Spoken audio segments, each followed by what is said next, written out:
Hello, नमस्कार, आदाब और सत श्री अकाल। कैसे हो लवलीज? ये तो आप कमेंट में बता ही दीजिए। और हाँ, जिसने भी बारिश की दुआ की थी उन सब का तहे दिल से शुक्रिया। क्या है ना, हमारे यहाँ आज बड़ी तेज, बहुत खूबसूरत और दिल को भिंगा देने वाली बारिश हुई है। और अगर बारिश हो और हमारा मिजाज खुश ना हो, ऐसा तो कम ही होता है। तो इन सब के लिए दिल से शुक्रिया। बहुत सारा प्यार, बहुत सारा दुलार और बहुत सारा केयर। खुद का बहुत ध्यान रखे लवलीज। तो चलिए स्टोरी पर आते हैं और बकबक हम कभी और कर लेंगे। स्टोरी का नाम है जुनूनियत, जो अब अपने अंत पे पहुंच चुका है। और अब उस टफर आंचल को या फिर उस जल कुकड़ी निधि को प्रपोज तो करना पड़ेगा। अब देखते हैं इनिशिएट कौन लेता है, क्योंकि जहाँ तक मेरा ख्याल है आंचल तो बिगड़ी शहजादी है। I hope, but I don't know. Let's see. कमरे में रात की चुप्पी गहराती चली गई थी और वो चुप्पी अब बोझ नहीं थी। आंचल के निधि को प्रपोज करने के बाद, उसे ये कहने के बाद कि वो उसे बेहद मोहब्बत करती है, उस कमरे में एक गर्माहट थी, एक स्पंदन जो दो दिलों की धड़कनों ने मिलकर वक्त की सुइयों को रोक कर बनाया था। बाहर कोई हल्की हवा चली थी, पर्दा हिला, पर भीतर भीतर एक संसार थम गया था बस उनके लिए। निधि अब बिस्तर पर लेट गई थी और आंचल उसके बगल में। निधि चादर के नीचे आंचल के सीने पर अपना सर रखे हुई थी, सांसों की लय को उसके कानों में बसाए हुए। हर बार जब आंचल का हाथ उसके गाल को छूता, जैसे कोई अदृश्य शिहरन उसके रूह को छू जाती थी। आंचल बार बार उसके माथे, उसकी आंख, उसके गालों को चूम रही थी और निधि की हंसी फूट पड़ी, किसी खिलखिलाते बच्चे की तरह। इतनी बार क्यों चूम रही हो? नर्म मासूम, जैसे बरसों बाद कोई बच्ची अपने ही नाम को किसी प्यार से पुकारने पर सुन रही हो। क्योंकि हर बार कुछ नया मिलता है मुझे इस चेहरे पर। आंचल की उंगलियां उसके बालों में फिसलती चली गई। कभी बचपन, कभी जिद, कभी डर और अब ये चमक, जो बस मेरी वजह से। तो इसे एंजॉय कैसे न करूं?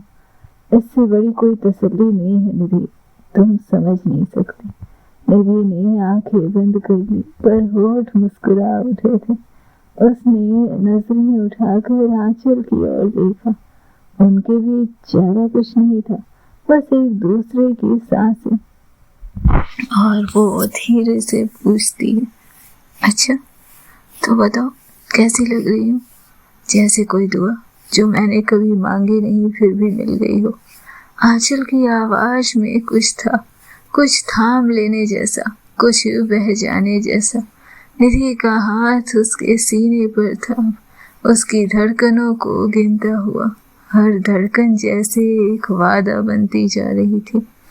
और आंचल ने पूछा, मैंने तुम्हें इतनी बार परेशान किया, तुम थक नहीं जाती? उसकी नजरें उस मुस्कान में डूबती चली जा रही थी। और निधि ने सिर हिलाया, नहीं, क्योंकि मुझे पता है कि तुम परेशान कर कर फिर मेरे पास आओगी, और जब तुम मेरे पास आओगी तो मेरे पास थकान नहीं टिकती। तुम मेरी सबसे शांत जगह हो और सबसे गहरी भी। फिर से चुप्पी लौट आई थी, इस बार और गहरी। आंचल के हाथ धीरे धीरे निधि के सिर को सहला रहे थे और उसका चेहरा अब भी मुस्कुरा रहा था। आंचल ने धीरे से उसके माथे को चूमा, ना कोई लालसा, ना कोई जल्दीबाजी, बस एक निवेदन। तुम मुझे देख रही हो? निधि ने फुसफुसा कर कहा। वो तो अब हम जाने कब तक करने वाले हैं, और इस बार तो देखना बनता है, क्योंकि पहली बार लग रहा है कि तुम मुझे बिना जाने देख रही हो, फिर भी प्यार से। और आंचल मुस्कुराई, प्यार से नहीं, एक पूरी मुस्कान के साथ। मैं तुम्हारे सिर्फ देखती नहीं हूँ निधि, मैं तुम्हें निहारती हूँ। उस लड़की की जिसने मुझे हर बार माफ कर दिया बिना माफी मांगे, जिसने मुझे चुना बिना कोई वादा तोड़े। निधि की आंखें अब भी बंद थी, चेहरे पर शरारती चमक थी जो एक सिर्फ सच्चे प्रेम में आती है। वे दोनों एक दूसरे के बेहद करीब थे, जिस करीब को शब्दों की जरूरत नहीं होती। उनकी सांसें अभी एक ही राग में बह रही थी, जैसे हवा ने खुद को कमरे से निकाल लिया हो, उन्हें और भी करीब आने देने के लिए। आंचल उसके माथे को बार बार चूमती रही, उसके गालों को, ठुड्डी को हर बार थोड़ी देर रुककर, जैसे हर चुंबन के बाद यह पक्का कर रही हो कि निधि अब यही है, उसके पास, उसकी बाहों में, और हमेशा रहेगी। निधि खिलखिला रही थी, ये हंसी जिसमें थकान नहीं थी, सिर्फ सुकून था। एक घुलती हंसी जो आंचल के बालों, उसके सीने में बहती जा रही थी और सीधे उसके दिल में उतर रही थी। वो दोनों एक दूसरे में समा जाने जैसा कुछ था, जैसे ठहर गए थे लम्हे, रुक जाना, हाथ थाम लेना और कहना, बस अब जहाँ तुम हो वहीं रहना और कहीं नहीं जाना। उनके बीच कोई हड़बड़ी नहीं थी, कोई जोर नहीं था, बस स्पर्श जो हर बार भरोसा दे रहा था। सिर से पांव तक वो जैसे दो नदियां थी, एक दूसरे में समाई नहीं, लेकिन एक दूसरे के किनारे बनकर बीच में कहीं मिलती हुई। निधि ने आंखें खोली और देखा आंचल बस एकटक उसे ही देख रही है, जैसे कोई बारिश बादल को बरसते देख। और फिर कहा, आज लग रहा है जैसे हर अधूरी रातें पूरी हो गई हो मेरी, तुम्हारे साथ बस ये सांस लेते हुए। आंचल ने उसके सिर को चूमा, कुछ नहीं कहा, बस उसे अपनी बाहों में कस लिया, जैसे सारी दुनिया से कह रही हो, अब जो मेरा घर है वही मेरा घर है और वो यही है और इस पल मेरी बाहों में है। रात ठहर गई थी, उनकी सांसें बह रही थी और वक्त एक वादा लेकर उनके बीच जैसे लेटा था, चुपचाप, एकदम स्थिर, जैसे इन दूसरे को इन आगोश से जगाना ना चाहता हो। समय बीतता गया और सुबह की लालिमा ने कमरे में दस्तक दे दी थी। आंचल की आंखें खुली, उसने निधि को देखा जो अब भी उसके सीने पर लेटी, उसके कमर पर अपने हाथ डाले हुए अपने अधिकार का उपयोग कर रही थी। आंचल मुस्कुरा उठी, धीरे से उसने उसके बालों को चेहरे से हटाया और उसके माथे को चूम लिया। I love you, बहुत प्यार करती हूँ मैं तुमसे, बहुत ज्यादा, और तुम जो भी ख्वाहिश करोगी वो पूरी करना मेरी नैतिक जिम्मेदारी है और इसकी शुरुआत आज से होगी, ट्रस्ट मी निधि। इतना कहकर वो उठी और बिस्तर पर धीरे धीरे निधि को सुलाते उसे कंबल उड़ाया और अपने आप को धीरे धीरे बिस्तर से नीचे उतारा। वॉशरूम में गई, फ्रेश हुई और इसके साथ ही धीमे कदमों से कमरे से बाहर निकल आई थी। जागते ही उसने जैसे घर में किसी तैयारी की शुरुआत कर दी थी। सुबह से ही पूरे घर की डेकोरेशन के लिए लोगों का आना शुरू हो चुका था और इसके साथ ही वो अपनी भाभी के पास जाती। भाभी, जी मैडम कहिए, चाय बना दो। चाय वाय छोड़ो, ये रही लिस्ट और इसमें जो जो लिखा है वो सारा कुछ आपको बनाना है, बना लोगे ना? वैसे ये दो कंजूस आपके साथ रहेंगे और आपकी मदद करेंगे। उसने किचन के दो मेड की तरफ इशारा करते हुए कहा, और अगर परेशान करे तो मुझे बस एक फोन कर देना। दोनों एक दूसरे को देख रहे थे और मुस्कुरा रहे थे और तारा उन्हें देखते हुए आंचल से कहती, डरा क्यों रही है इन्हें, और बता दो ये किसके लिए है, कोई फंक्शन है? फंक्शन तो नहीं है, लेकिन समझ लो कि मेरे लिए बहुत इम्पोर्टेंट दिन है, और जो इंसान आ रहा है वो मेरे जीवन का सबसे इम्पोर्टेंट इंसान है। तो प्लीज़ मेरा इम्प्रेशन ख़राब ना हो इसके लिए। ठीक है बाबा, बन जाएगा। और कब आ रहे हैं तेरे ये इंसान? मैं थोड़ी देर में निकलूँगी और उन्हें लेकर और शाम के 7-8 बजे तक आ जाऊँगी। ऐसा कहाँ से आ रहा है तेरा इंसान? वो सब आपको बाद में पता चलेगा, लेकिन आपसे बस एक रिक्वेस्ट है कि इसमें जो जो लिखा है ना वो सब बना लेना, और प्लीज़ थोड़ा अच्छा बनाना। तारा उसे मारने के लिए दौड़ने ही वाली थी कि वो किचन से भागती है। भाई भाभी, और हाँ, भाई से बोल देना कि आज उनकी कार मेरी गिरफ्त में रहेगी, तो अपने लिए पापा की कार या माँ की कार का जुगाड़ कर ले।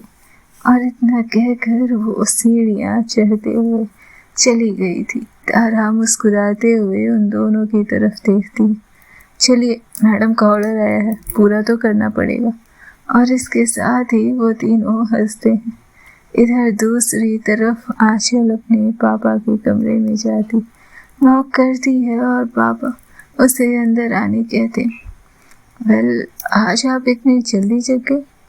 वैसे भी जब शेरनी जल्दी जगती है तो हमें थोड़ा डर जाना चाहिए। कुछ ऐसा होने वाला है क्या? वेल, ऐसा कुछ तो नहीं होने वाला, लेकिन मुझे आपसे एक फेवर चाहिए।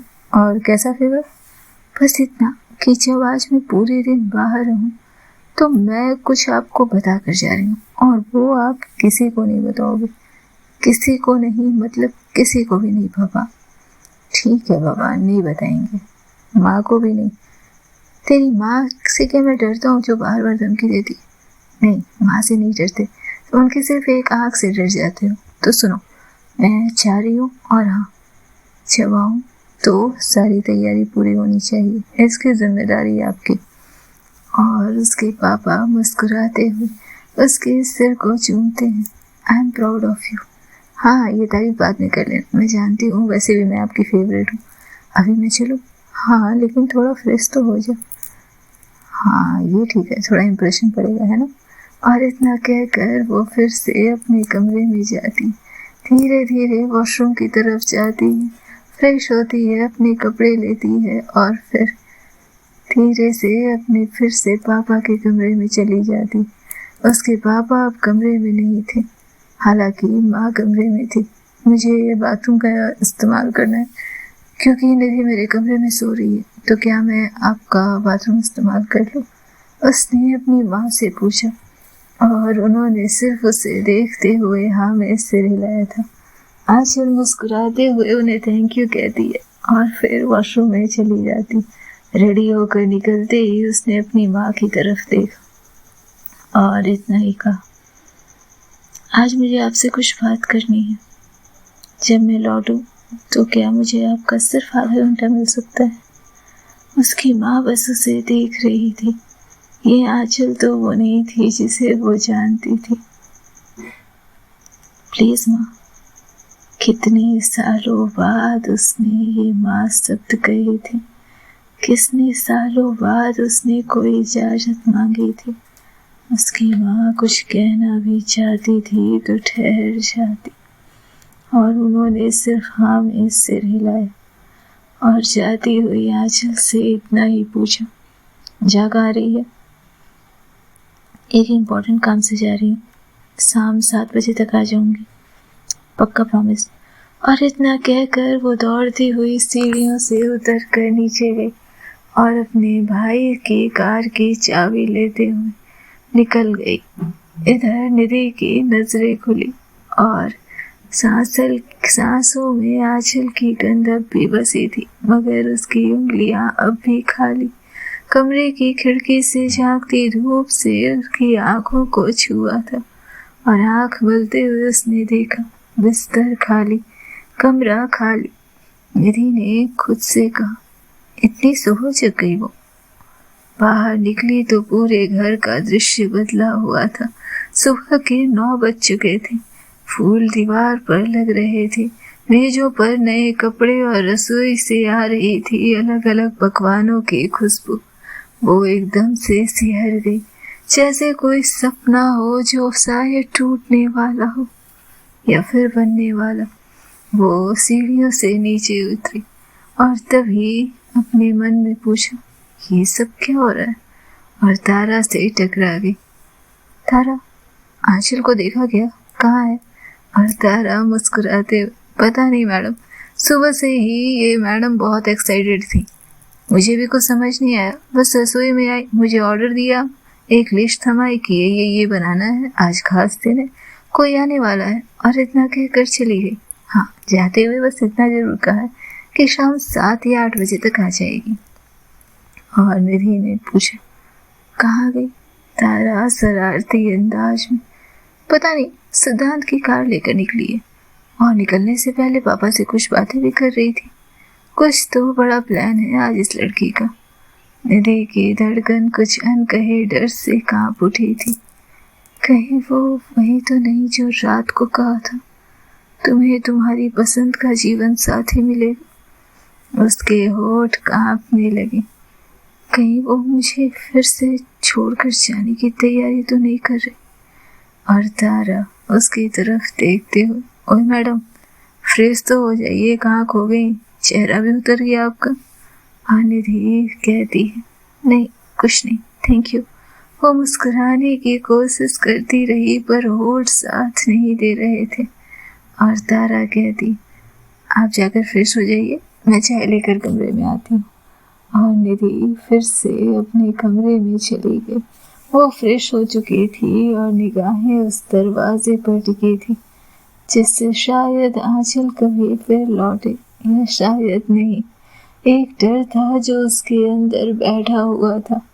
आंचल के छोड़ देने की आदत ने ये डर उसके अंदर डाला था, जैसे वो खुद को बचा नहीं पा रही थी।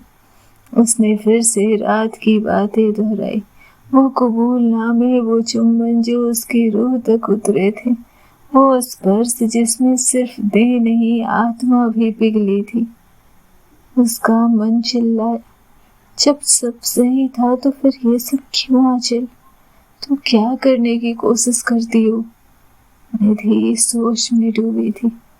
अगर मेरी जिंदगी में कोई और आने वाला है तो क्यों किया ये सब आंचल?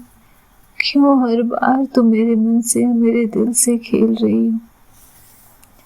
तभी कमरे में तारा वापस आई। उसके हाथ में चाय थी और चेहरे पर मासूम सी मुस्कान। आप कुछ सोच रही है मैडम? नहीं, बस आंचल को लेकर। वो आपसे बहुत प्यार करती है। और निधि एक हल्की हंसी, हाँ, बहुत प्यार करती है। इसी बात का तो डर है कि कहीं इतना प्यार ना करने लगे कि मेरी खुशी के लिए मुझे खुद से ही दूर कर दे। शायद इसलिए कि आपको खोने का डर उसे आपको पाने से ज्यादा बड़ा लगता हो। मेरी एक पल के लिए चुप रही और फिर धीरे से बोली, पता है तारा, कभी कभी मुझे लगता है ना कि आंचल का दिल कोई बंद किताब नहीं, बस एक भूल भुलैया है जिसमें मैं हर बार रास्ता तलाशी हूँ पर खुद को ही खो बैठती हूँ। और तारा उसे कहती है, ज्यादा मत सोच, आज शाम सब कुछ साफ हो जाएगा। और निधि उसकी बात पर ही तपाक से जवाब देती है, यह सब कुछ हमेशा के लिए बदल जाएगा। तारा जाने क्यों कुछ कह नहीं पाई, बस उसके पास बैठी रही। घड़ी की सुइयां टिक टिक कर रही थी पर निधि को हर पल लगता था जैसे वक्त थम गया है और वो किसी मोड़ के इंतजार में बैठी है। उसकी उंगलियां बेतहाशा मोबाइल पर घूम रही थी। उसने कई बार आंचल को कॉल किया था पर उधर से कोई कॉल रिसीव न हुआ, न कॉल वापस आए, बस कुछ मैसेज। परेशान मत हो, मैं कुछ ऐसा नहीं करूंगी जिससे तुम्हें परेशानी हो।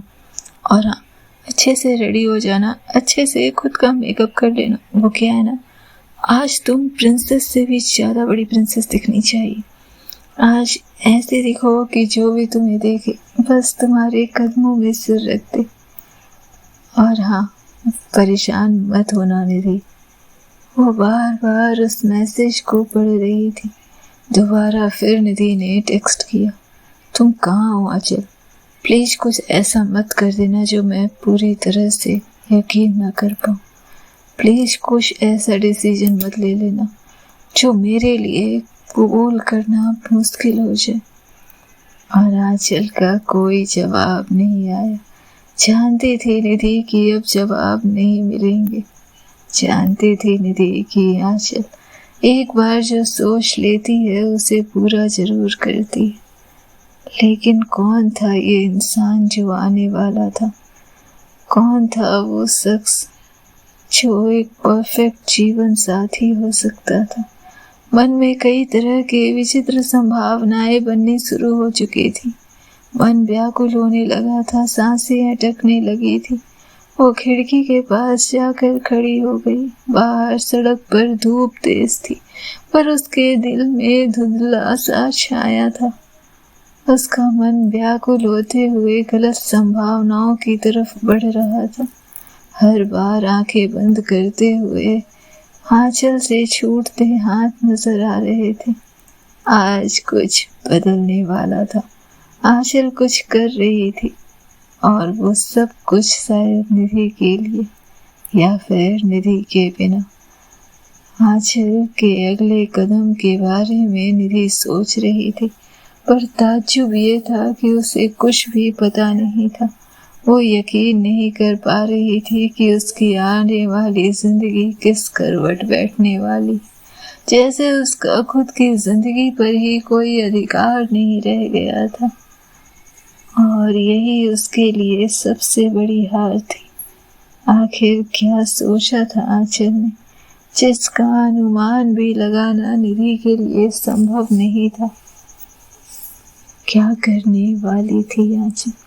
ये सोचते हुए वो घंटों अपने कमरे में बैठी रही। नीचे तैयारियां जोरों पर थी।